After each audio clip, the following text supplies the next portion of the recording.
Hey, what is up, guys? It is Card Shuffler 99 here, and today we are going to be revealing Neil Patrick Harris's performance on the Ellen show that he did not too long ago. I believe it was today that it was posted on the Ellen show. If you guys haven't seen the performance, we'll put a link down below in the description, so be free to check that out. This is a pretty simple trick, so we're going to run through it as quick as we can. I'm not going to perform it, so once again, if you do want to see the performance, go check that out. He did a pretty great job. Obviously, he's not a magician or anything like that, but he does have his own deck. In this case, he has this deck right here. These are the Neil Patrick Harris cards by Theory 11. If you guys want to check these out, you can check them out on the Theory 11 website, or you can go on Amazon. I believe they have it there as well. Anyway, let's just talk about what he did. So he's going to have a couple different stages to the trick. He's going to start out with a deck of cards, and he's also going to have a notepad. So we got a notepad here, and we got a deck of cards right here. So all he's going to do essentially for this part of the trick is you're going to need sort of a gimmick, I guess you could call it, but it's just a card that's cut short, okay? So you can see here, all I did was cut the border off the top of one of the cards. In this case, we just used the Joker. It doesn't matter what card this is because this is not the card they're going to select. So keep that in mind. So you're just cutting off that little bit right there. And yeah, if you have the advertisement card or anything like that, you could always use that instead of the Joker. I wouldn't recommend using any other cards, obviously, so you're not destroying your deck. So all I did was use an X-Acto knife. You could also use, for example, a pair of scissors.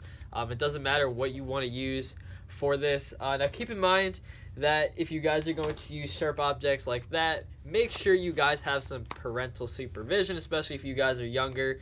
You don't want to get cut or anything like that. Once again, we're not responsible if you guys actually do get hurt, okay? So be very careful with those, especially the X-Acto knife. You can definitely get cut with that. So once again, all I do is I cut off the edge just like that, and this is going to go into the middle of the deck. Now this is going to go right over the cards you want to force. So let's say, for example, let's say I wanted to force, I don't know, let's go with the Ace of Spades, okay? If I wanted to force the Ace of Spades, this is how you're going to set it up. All you're going to do is you're going to take that Ace of Spades and you're going to put it right over top of your little cut card, okay? So that's all you're going to do. This is going to be the Ace of Spades here. You have your cut card, and once again, you're going to have the cut edge on the top, and this is going to go somewhere to the middle of the deck, okay? Now, you can show that all the cards are different, obviously. Nothing's like suspicious about the cards, whatever.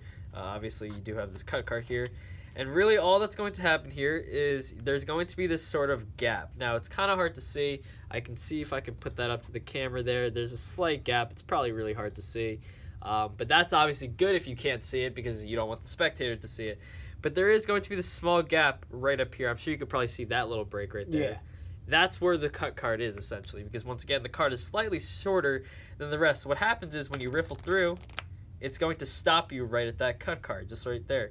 And it's going to have you force the Ace of Spades. So there's a couple ways you can go about doing this. For example, let's see, let me take this out really quick. One other way you can do this if you don't want to cut a card is you could take a card just like this and you can hold it down just like this. So if you had a card and you held it just like this, you could go about the same thing because you are going to have that little break up here. So that works as well, but this is slightly easier to go about doing because obviously with that you would have to sort of take a card and sort of stick it through the middle and make sure that it's slightly in jog just like that, okay? So that's what you're going to have to do. Once again, get the cut card, cut edge on the top, put the cards you want to force over top of it. You can put this somewhere in the middle. You can show all the cards, just like Neil Patrick Harris did. And obviously, all you're going to do is you're going to tell them to say stop. And it's just a timing thing. Let's just go stop right there, right? Obviously, you're just going to stop there either way. But yeah, it's a pretty simple thing. Obviously, if you're going through pretty quick, they're going to be more inclined to start saying stop a little bit sooner. But yeah, all you have to do is really riffle through, and you're going to end up stopping here. You don't actually have to try because there is that little gap there. So once again, all you do is you riffle through, it'll stop you right there, and you're good to go. So that's how that part of the trick works. Now, at that point, he's going to do some sort of shuffle where he pretends like he's sort of messing up, where he drops all the cards all over the floor. But obviously, he's not actually messing up here. This is going to be ready for another part of the trick, okay?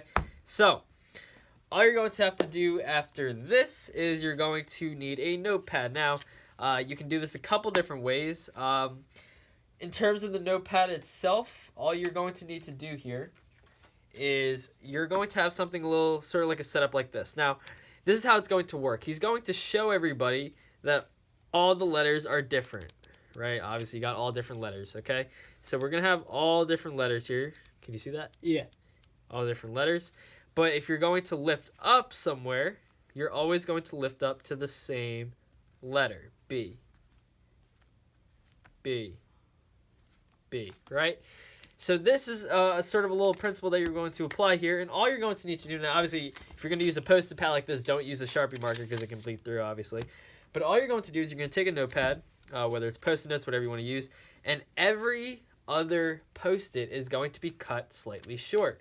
Now, these short Post-its are actually going to be the Post-it that, or the page that they're actually going to stop to. So what this allows, you can see here, first page is obviously long, second page is cut short. Don't cut it this short, obviously. This is just for sort of you guys to see how this is going to work. So don't obviously cut it that short. You only need to cut it like a millimeter, maybe even a centimeter if you really had to.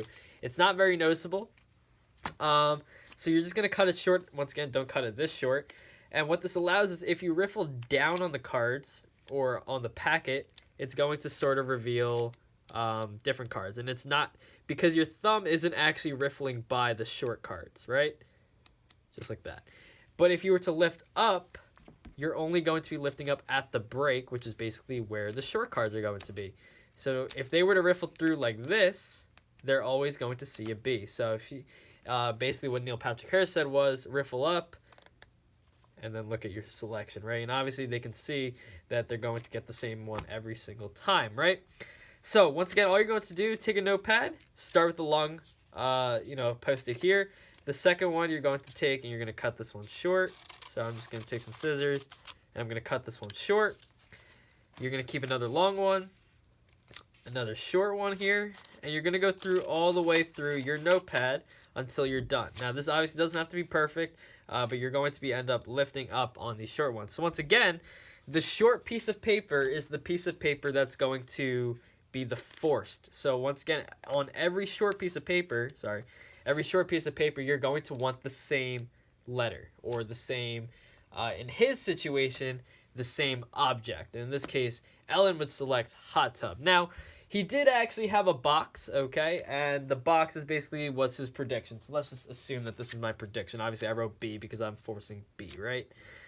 So what he's going to do is he's going to have, in his box, he's going to have another one of his books, right? So that's obviously not a hot tub, right? And that's what Ellen and everybody thought because obviously he brought the impression that he actually messed up the first part of his trick, which he did not actually mess up the first part of his trick.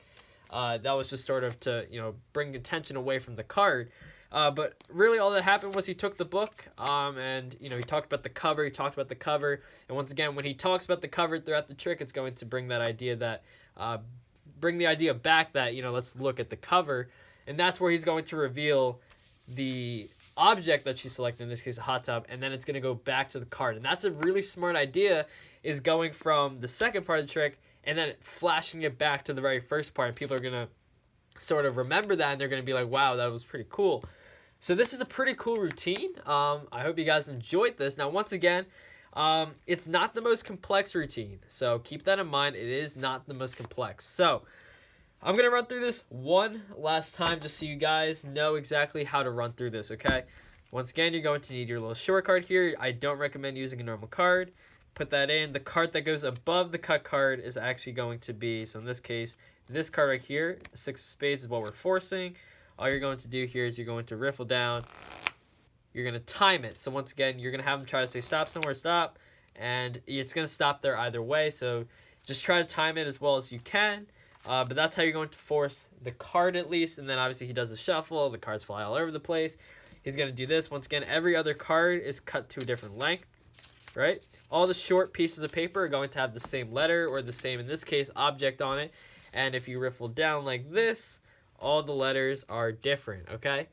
So that is essentially how this is going to run through. And yeah, I hope you guys enjoyed this one. If you guys want any more reveals, once again, we do like to do reveals on this channel. Be sure to subscribe to the channel if you're not already subscribed. Okay, guys? I hope you guys enjoyed this one. I hope we made it clear for you guys. And this card Shuffler 99. Peace out.